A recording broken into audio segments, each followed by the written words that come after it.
राधा और रुक्मिणी में से लक्ष्मी कौन? चराचर जगत में रुक्मिणी और राधा का संबंध श्री कृष्ण से है। संसार रुक्मिणी जी को श्री कृष्ण की पत्नी और राधा जी को श्री कृष्ण की प्रेमिका के रूप में मानता है।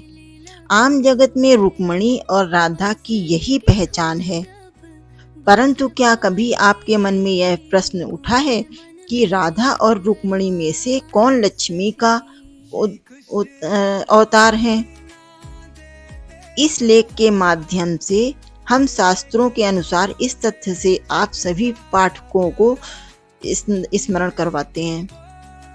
शास्त्रों में लक्ष्मी जी के रहस्य को इस प्रकार उजागर किया गया है कि लक्ष्मी जी क्षीर सागर में अपने पति श्री विष्णु के साथ रहती हैं एवं अपने अवतरण के रूप में राधा के रूप में कृष्ण के साथ गोलोक में रहती हैं। मतलब ये है कि जो लक्ष्मी जी हैं वो क्षीर सागर में रहती हैं भगवान विष्णु जी के साथ, उनके चरण दबाते हुए हमेशा दिखाई देती हैं, और राधा हमेशा दिखाई देती हैं कृष्ण जी के साथ गोलोक में। महाभारत में लक्ष्मी के विष्णु रूपी लक्ष्मी एवं राज्य लक्ष्मी ऐसे दो प्रकार बताए गए हैं। इनमें से एक लक्ष्मी हमेशा विष्णु के पास रहती हैं और राज्य लक्ष्मी पराक्रमी राजाओं के साथ विचरण करती हैं। ब्रह्मवैवर्त पुराण के अनुसार विष्णु के दक्षिणांग से लक्ष्मी का और वामांग से लक्ष्मी के ही अन्य एक अवतार राधा का जन्म हुआ है। ब्रह्मवैवर्त पुराण में निर्दिष्ट लक्ष्मी के अवतार एवं उनके प्रकट होने के स्थान इस प्रकार हैं। पहला, महालक्ष्मी जो वैकुंठ में निवास करती हैं। दूसरा, स्वर्ग लक्ष्मी जो स्वर्ग में निवास करती हैं। तीसरा, राधा जी जो गोलोक में निवास करती हैं। चौथा, राजलक्ष्मी सीता जी पाताल और भूलोक में निवास करती हैं। पांचवा, ग्रह लक्ष्मी जो ग्रह में निवास करती हैं। 6, सुरभि रुक्मिणी जो गोलोक में निवास करती हैं। 7, दक्षिणा जो यज्ञ में निवास करती हैं। 8, शोभा जो हर वस्तु में निवास करती हैं। ये सब लक्ष्मी के ही रूप हैं। लक्ष्मी रहस्य का रूपकात्मक दिग्दर्शन करने वाली अनेक वृत्तांत और कथाएं जो लक्ष्मी जी के बहुत से रूपों का वर्णन करती हैं। महाभारत जैसे शास्त्रों में वर्णित है, जिनमें से एक वृत्तांत है लक्ष्मी रुक्मिणी संवाद। महाभारत के एक प्रसंग में लक्ष्मी के रहस्य से संबंधित एक प्रश्न युधिष्ठिर ने भीष्म से पूछा था कि जिसका जवाब देते समय भीष्म ने लक्ष्मी एवं रुक्मिणी के दरमियान हुए एक संवाद की जानकारी युधिष्ठिर को दी।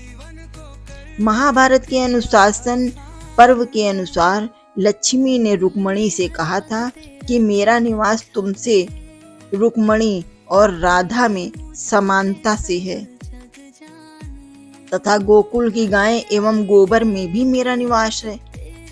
श्री कृष्ण के तत्व दर्शन अनुसार रुक्मिणी को देह और राधा को आत्मा माना गया है। यहाँ पर जानने वाली ये बात है कि रुक्मिणी देह रूप में है और राधा आत्मा रूप में है। श्री कृष्ण का रुक्मिणी से दैहिक और राधा से आत्मिक संबंध माना गया है। रुक्मिणी और राधा का दर्शन बहुत गहरा है। इसे संपूर्ण सृष्टि के दर्शन से जोड़कर देखें तो संपूर्ण जगत की 3 अवस्थाएं हैं, सूक्ष्म, स्थूल और कारण। स्थूल जो दिखाई देता है, जिसे हम अपने नेत्रों से देख सकते हैं और हाथों से छू सकते हैं, वह कृष्ण दर्शन में रुक्मिणी कहलाती हैं। सूक्ष्म जो दिखाई नहीं देता और जिसे हम नेत्रों से नहीं देख सकते, ना ही स्पर्श कर सकते हैं, उसे केवल महसूस कर सकते हैं, वही राधा है। जो इन स्थूल और सूक्ष्म अवस्थाओं का कारण है, वह है श्री कृष्ण, और यही कृष्ण एक मूल सृष्टि का चराचर भी है। अब दूसरे दृष्टिकोण से देखें तो स्थूल देह और सूक्ष्म आत्मा है। स्थूल में सूक्ष्म समा सकता है, परंतु सूक्ष्म में स्थूल नहीं समा सकता।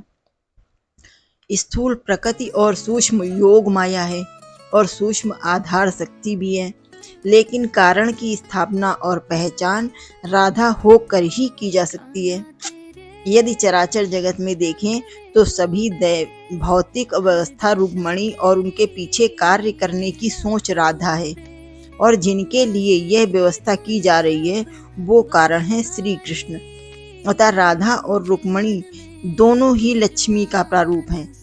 यहाँ पर जितनी भी बात हमने बताई इन सब से ये प्रत्यक्ष साबित होता है कि जो लक्ष्मी जी हैं उनमें वो दोनों में है, राधा में भी हैं और रुक्मिणी में भी हैं। जैसे राधा और रुक्मिणी दोनों ही लक्ष्मी का रूप हैं, परंतु जहाँ रुक्मिणी दैहिक लक्ष्मी है, मतलब वो शरीर से रुक्मिणी लक्ष्मी जी हैं, वहीं दूसरी ओर राधा आत्मिक लक्ष्मी है।